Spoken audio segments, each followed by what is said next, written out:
Welcome, everybody. I hope this is playing. It's Vanya Fatidis here from Peaceful Eating, where I help people all around the world come to a place of peace and ease with food and their bodies. And most weeks, I am here on usually a Thursday. The time does vary depending on my schedule, but I try to do it every week and I try to be consistent about the time um, to answer questions that subscribers or people who follow me have submitted about your relationship with food and your body. And so this week I've got a whole stack of questions. So I've actually started the broadcast a few minutes early because I've got group coaching at 6 and I'm going to need to have a tiny breather. So I'm going to do all I can in half an hour. If you've submitted a question and I haven't been able to answer it, I will do it next week. But let's see how far we go. So this week I've got questions about restriction, about body image, about binging, about weight and health, and that about covers it. So let me just get going straight away and not do any more fluffy stuff in the beginning of the live. All right. So here's the first question. By the way, I might truncate the questions a bit just for brevity, just because I do have some time pressure today. But I will give you the full sense of whatever the person is asking. All right. So first question. Um, Actually, that's not the first question. Interesting. Okay, I must have sort of skipped it out. The first question I got sent was just asking me simply, where do I begin? And really, where you should begin is at my website. Sign up for my ebook, read it. Sign up for the free e-course called What to Pack for Your Peaceful Eating Journey. It has got some really helpful exercises that you can do in there just to get you to start considering different things around body image, around relationship with food and weight, particularly. You can, the first thing really to be doing is to stop dieting. Or stop weighing yourself, those kinds of things. Buy clothing that actually fits you. Those are good places to start. I know it's hard to stop dieting. It's hard to just go, okay, stop dieting. But that really is so. Maybe a baby step before you do that is to understand that dieting actually doesn't work for almost all people who diet. So it's just keeping you stuck in this merry-go-round that you're on around your yo-yoing weight. And so that would be where I would start. If you already have done my What to Pack for Your Peaceful Eating Journey course and you have already read my ebook, the next thing I would do is really look at your social media and make sure that you're unfollowing any and all accounts that promote weight loss, thinspo, fitspo, anything that makes you feel uncomfortable in your own body or ashamed or bad about how you look. Unfollow those people, even if they're friends of yours. I'm not sure how you do that on Instagram, but on Facebook, you can unfollow people, but doesn't mean you unfriend them just for a period of time until you are further along in your journey so that it's not so triggering. So I hope that those are helpful places to start. I will be running some master classes soon. They're going to be starting in next month in May. So you might want to sign up for those master classes because those would be a sort of entry level way for you to start thinking about things differently. All right. So next question. Is it possible that even if I allow myself to eat anything, I'm still restricting myself in a psychological way because I still think that I'm bad if I eat a no-no food? And I think that I'll become unhealthy if I eat these foods. So yes, you're onto it. We call it mental restriction. And it's really the diet mentality. It's this idea that certain foods are good and other foods are bad, and you should try and only eat the good foods and not eat the bad foods. And then even when you realize that actually that doesn't work and you are physically eating a range of foods that you used to try to not eat. If you're feeling guilty around eating them, then you are mentally restricting. You think you're bad or it's bad, and there's some kind of fear around your health, your size, and so on. And so, ironically, the mental restriction also keeps you in a compulsive eating state. So, it's really important to keep reminding yourself that you are not bad for eating a range of foods. And actually, all foods can fit into a healthy relationship with food. There isn't a food that is all good or all bad. Really, there isn't. And I know there's a lot out there in cyberspace around you know, refined sugar foods or refined flour foods as being sort of dangerous or super unhealthy or toxic or, etc. And it just really isn't true. Unless you have got an actual allergy to some foods, of course, then in order to take care of yourself, you'll need to not eat those things, right? Or you pay a high price. But apart from that, all foods can fit into a healthy relationship with food. So please do keep reminding yourself about that and letting go of the guilt as you're eating. And one way to do that is to really try to stay very present with the experience of eating, the sensory experience of eating. What does it taste like? What do you like about it? What is the texture like? How does it smell? Try and immerse yourself into the sensory experience of eating whatever it is that you're eating. Um, so the other piece about worrying that eating those foods is going to be bad for your health is to know that health is a very complex thing. It's even very hard to define. Um, Remember that mental health is a part of health. We can't separate physical and mental health really. The one impacts the other. Um, and in terms of our health outcomes, there's so many different things that are going to contribute to your health. The one is your genes. Then it's where you are on the socioeconomic scale. If you are in poverty, that is going to, that is an absolute risk factor for poorer health outcomes. So, there are things that we can do in terms of our individual behaviors. They say that 37% of our health outcome is due to individual behaviors.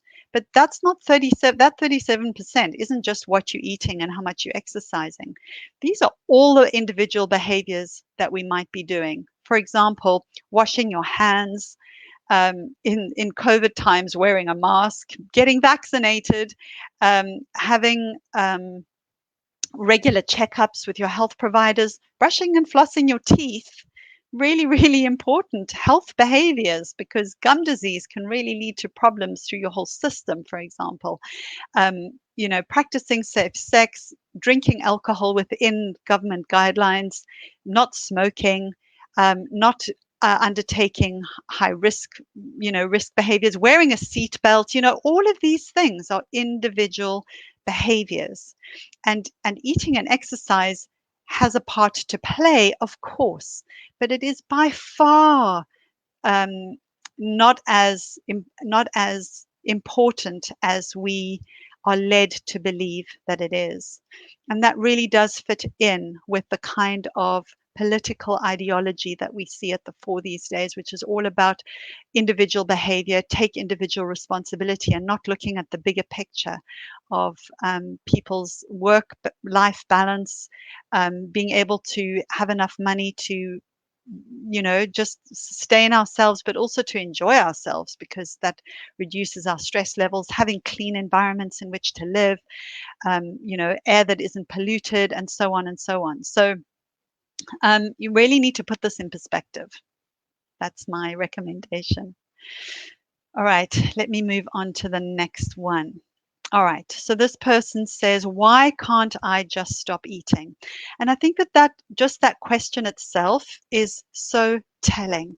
It's almost as if you're believing that you should not be eating at all. Now, I'm pretty sure that that isn't what you mean. Probably what you mean is, why can't I stop eating when I'm not hungry, and it's my nutritional needs, for energy and all of that are met. Why can't I stop eating? But that isn't what you said. You said, why can't I just stop eating? And that statement in itself sounds incredibly restrictive. If you think about what your brain might be doing with that, like, why can't I stop eating? It's like your brain and your body want to survive. And if you're thinking to yourself, you shouldn't be eating, or shouldn't be eating this much, or shouldn't be eating these things, etc., you are going to want to eat those things more. So it sounds to me like you probably are, you just written 1, 2, 3, 4, 5, 6 words there. So obviously, I don't know anything about you or your backstory or what's going on for you. But my guess is that you are focused on weight control or weight maintenance, weight loss, but weight control, right, in some way. And weight control, attempts at weight control, are going to make you feel compelled to eat more. So you need to let go of um, your attempt to control your size or your weight. And you need to give yourself absolutely unconditional physical and emotional permission to eat what you want.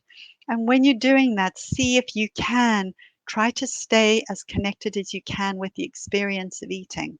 What does it taste like? As I said in the previous question, the taste, the changing taste as you're eating, the texture. See if you can, when you're eating, just be eating rather than eating and doing other things. I don't suggest that everybody do this all of the time, but see if you can practice a bit of that and see what happens. Okay, I hope that that helps. All right. So here's another question. I eat normally all day, but after dinner, I get the urge to binge when I'm not at all hungry. Is this a common issue? Yep, it is a very common issue. And the first thing that I would say is really make sure that you actually are eating enough in the day. I know you say I'm not at all hungry, and I believe you. I'm not discounting that, but often, because if we've been dieting a lot in our lives, we have a skewed perception of how much food is enough. It might be that earlier in the day it would be really helpful if you eat more. Um, that's something you can try. So I'm not you, I don't know you, I don't know any, I have, you're not in front of me, I can't ask you a bunch of questions. But if you were in front of me, we would explore just how much are you eating? Is that really enough for you? Um, and that again is not based on, I wouldn't be counting calories or anything like that, um, but but we would, more from a subjective point of view, we kind of figure it out together. But let's just say that yes, you actually are really eating enough in the day. The foods that you are then binging on at night, are you eating those? Are you incorporating those in your eating during the day? Because often what people do is they don't. They kind of eating healthily, so called, during the day, and they're feeling fine about it. They don't feel like they're restricting. It's not like they are, trying to convince themselves not to eat whatever the foods are, trying to stop themselves eating it. They might genuinely not even think about it or not feel like it. But then come the end of the day, that is when they start to eat that food, and then it becomes compulsive. So um, something that you could try is incorporating those foods earlier on in the day, even if you're not particularly feeling like it, just a bit, a few pieces of chocolate, whatever it is, to incorporate that into earlier in the day so that you are eating it outside of those bingy times. Um, the last thing to think about, so those first two steps come first, but then there could be habit. So you associate certain things with binging or, eating a lot of certain foods. It might be the time of day. It might be it's when you're in front of the TV. It might be related to emotions you might feel. Like, I don't know if you are um, feeling lonely or feeling sad, or, if there's some kind of emotional processing that you need to do that you're not doing, something maybe you are avoiding. So it could be something like that. And so it needs a little bit of curiosity about, what am I getting out of this? Is it purely a habit? Because it could also be simply habit, in which case you might want to uncouple eating with doing the other activities. Not that you can never do them together, but just as a practice to, if you're going to eat, simply eat. If you're going to watch TV, then you're watching TV, or you're on your phone, or you're reading, or whatever the other things are that you might be doing. Try to uncouple them. And then when you're eating, give yourself permission to eat exactly what you want, as much as you want, and do what you can to stay connected to the eating experience, as I've already said a few times in this Q&A. All right, I hope that that helps, but do let me know if there's more you want to say or ask. All right. Okay. Hello. Hi, it's nice to see you here. Um, yep, great. I'm glad that that was helpful. All right, let me move on to the next question. How do I deal with the feelings that drive me towards compulsive eating when I can't name the underlying feeling and don't know what else might comfort me, because I don't know what it is my body or mind is craving or wanting to escape from? So, look, sometimes it's not that there's something wrong or something that really needs your kind of emotional attention around. Sometimes it's not that, you know, there is something going on that you haven't recognized. It might be, okay, but it might not be.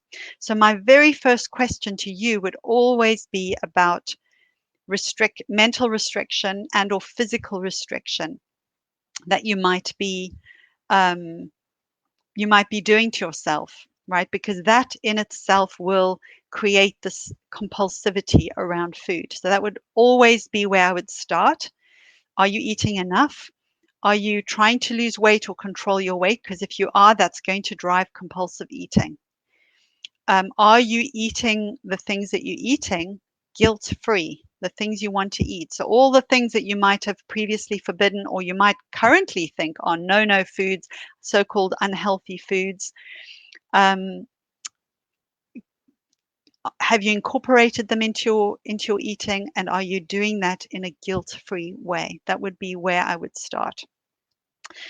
You need to unravel all the meanings that you have um, attached to your size, if that is something that you are concerned about, right? Because that is going to be impacting any kind of compulsive eating. Look, it could be that there are other things going on that you are not wanting to face, that you're wanting to avoid. And, if you were in front of me, or, if we were on a call together, that would be something we would try to explore and check out together. Um, it's very difficult to do in this kind of situation. But what you could try doing is try to sit with yourself for a moment and just be curious. Just ask yourself, what's going on here? How am I feeling? Are you aware of any kind of emotional feeling that might be arising? And if you're not, that doesn't mean it's buried. It might mean, actually, no, there isn't anything. You need to kind of sit with yourself a bit and be a bit curious. Has anything happened recently? Am I worried about things in my life? Or how are my relationships, with other people? What about my relationship with work or not work or studying or whatever it else that you occupy your time with? How's my relationship with myself? What about my relationship with my body? Are you okay with your body? So do a little bit of exploration so that you can try to find out if there is something that is um, underneath this for yourself. So I hope that that makes sense. All right. Next one, motoring through here. I'm going very, very fast because I'm got to be out of here before 6 o'clock. Okay, so I'm not going to read this whole question because it's quite long, and I'm just going to give you the gist of it because I'm not going to take anything away from the question if I do. So this person is saying that her family and her partner, so her whole family, her mum, sisters, cousins, etc., are basically obsessed with healthy eating. And it's a very much a theme in their conversations, what they're eating, not eating, how they're exercising, what they're giving up, etc., etc. And it's difficult to be, you know, to be around that all the time. And so, um, she's, or I'm don't know if it's a she, by the way, I'm making that assumption. So this person is just asking what to do, but is saying that they're happy to be on the path that they are on, and do believe that it's for this person a path to freedom. Um, but still has doubts and every now and again reverts back to the old way of thinking. And it is hard when you're surrounded by it and people are talking in this way, and you have an emotional investment as well in these relationships. So yeah, it is tricky. It sounds like, you don't really have a place that feels like it's really free from diet talk, right? It's sort of in your home and it's around you with your family all the time. I think if you feel safe enough in these relationships to have a frank and open discussion about it, that would be a thing to do. You will need to prepare yourself carefully in advance about how you go about having this kind of conversation. You obviously need to feel safe in the relationships and be able to have a sense of safety so that you can feel vulnerable, be willing to be vulnerable in having this conversation. It's perfectly okay to request from people that certain topics are not what you talk about because it is harmful to your mental health and ultimately your physical health as well. So that's probably where I would go is, they can do what they do. You're not asking people to change their behavior or do something differently because they need to have autonomy around their own bodies and lives. But, it's like where one person's freedom ends is where it impacts on another person's freedom. Right? It's like we don't just go driving our cars on the right-hand side of the road because we feel like it. It's like, oh, I want to be free. I'm going to drive on the right-hand side of the road. No, you don't do that because that's going to impact on somebody else's safety and freedom who's driving, on the left side of the road but coming towards you, right? So if it's impacting on your ability to be free in yourself and in your own body, then it's perfectly legitimate, excuse me, to request of your nearest and dearest that certain topics aren't discussed. There's so many other things to talk about. But you would probably need to be willing to be a bit vulnerable and share a little bit about your own journey and perhaps the benefits that you're finding of letting go of all of those worries and things. And perhaps you could even share things that you might already know about health and how, actually feeling so anxious around our health is a disorder. It can be a disorder, and there is a new eating disorder called orthorexia, which is really an obsession around health and healthy eating to the point where it really impacts on both mental and physical health. So I hope that that helps. All right, let me move on. Another one uh, about health and weight. All right, so my belief about being so-called, I'm not going to say it, in a bigger body My belief about being in a bigger body and its effect on your health is strong and seems borne out in the medical evidence. Take COVID as one example. So much so that although I really want to start a journey with you and end my fighting with food in my body, I'm really tempted to try to lose weight first and then do it. What advice do you have for me? Well, I mean, the first thing is that I'm glad that you've noticed that this is a belief about being in a bigger body and your health. And I congratulate you on saying it seems borne out in medical evidence. So good for you for, you know, having that nuance in your own language. Um, so what you probably could do with is really reflecting and maybe educating yourself more on this health and weight conversation. And the thing about COVID is really far from conclusive. And what I will do is I will link on the Facebook post that this video is on. I will link to some resources that you could read and listen to about COVID and weight. It really is not conclusive. I know that's what the headlines say, but if you there's certain people that I really do listen to who drill down into the evidence very, very, very deeply. And it seems like this is not actually a thing that we should be, it's not a cause and effect thing. Okay, COVID and weight. All right.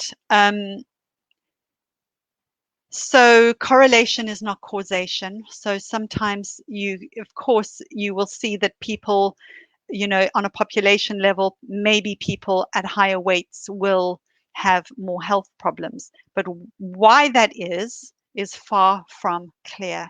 There are so many reasons why this could be. And, the mistake that is made in the media and in the narratives out there, which is based in weight bias, it's because they're starting off from a point of bias. It's like a perceived wisdom, perceived truth that we know that, higher weights are unhealthy. Therefore, everything we say is going to be through that lens. But actually, there are lots of reasons why there could be health issues with high weights, one of which is internalized stigma around that, not going to see the doctor when you probably should because you're worried about being weighed or the conversation about your weight and et cetera, et cetera. So there are lots of reasons why this could be. And a good book that I would suggest reading is Body of Truth by Harriet Brown. It's really, really, really, really good. There are lots of books, by the way, that are really good. Now, the question about trying to lose weight first and then try to, eat peacefully is that it is not going to go well. You might lose weight and then you might start working with me and then you'll start to regain the weight. Probably. I don't know. I don't know what your body would do. Maybe it would, maybe it wouldn't. I don't know. But if you've been a yo-yo dieter, this is borne out in the evidence. The Australian um, National, what's it called? Health and Medical Research Council says that they call this level A evidence, which is the kind of robust evidence that is the same, carries the same weight as saying, smoking causes lung cancer. That's how strong the evidence is that any intentional weight loss is going to result in weight regain in 2 to 5 years. So why would it be different this time? That's really what I want to say. If you want to let go of this yo-yoing, then at some point you're going to have to just make that decision that that's what you're going to do. All right. Let's see. Let's see if I can do one more question. How can I ditch the absolute shame of being fat when I know it's bad for my health and shows pure greed? Okay. So, you don't know that it's bad for your health. As I said in the previous one, correlation is not causation. Being fat is not a diagnosis. It's an observation. It's a body size. It's several body sizes. Because being fat comes in different sizes. But it's not a health diagnosis, even though in some countries they have, against their own advisors' advice, have designated the so-called obesity a disease. It actually, in and of itself, is not a disease state. So that's an erroneous belief that you have there, that it's bad for your health. Your behaviors are the things that you could focus on, you know, and that is something you do have control over. Your weight, you have way less control over. Um, and it's not true that it shows pure greed. That is absolutely untrue. People in bigger bodies are in bigger bodies for a whole host of reasons. You can get people who are thin, who you could call greedy. And by the way, I don't believe in greed. I mean, I do believe in greed when it comes to material objects. But greed in terms of food, it's just not compassionate.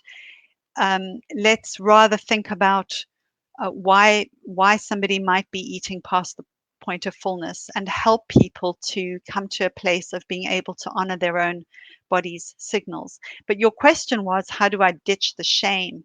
And really, it sounds like you could really do with being kinder to yourself, and immersing yourself in a practice of self-compassion. Now, I don't have time to go into that right now, but that would be something that I would be seeking out, and looking at, and finding out how you can be kinder to yourself. And also to know that size is not reflective of a person's character, really is not. All right, the last one quickly.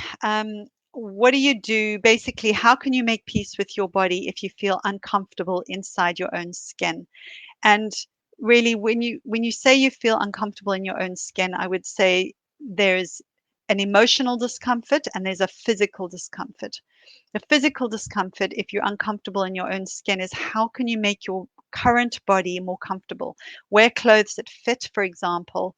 Um, you know, find ways. Maybe you need some physical therapy or some support around how you can build your strength, build your stamina, build your flexibility, so that you are more comfortable in your own body. I know I've had clients before say that I'm getting to the point where I can't wipe my own bum, and that's really difficult. So how can you become more flexible, become stronger, so that you can do those sorts of things? And the second piece is the emotional side. How can you become emotionally more comfortable in the body that you're in? And I don't have time to go into that now today, really out of time.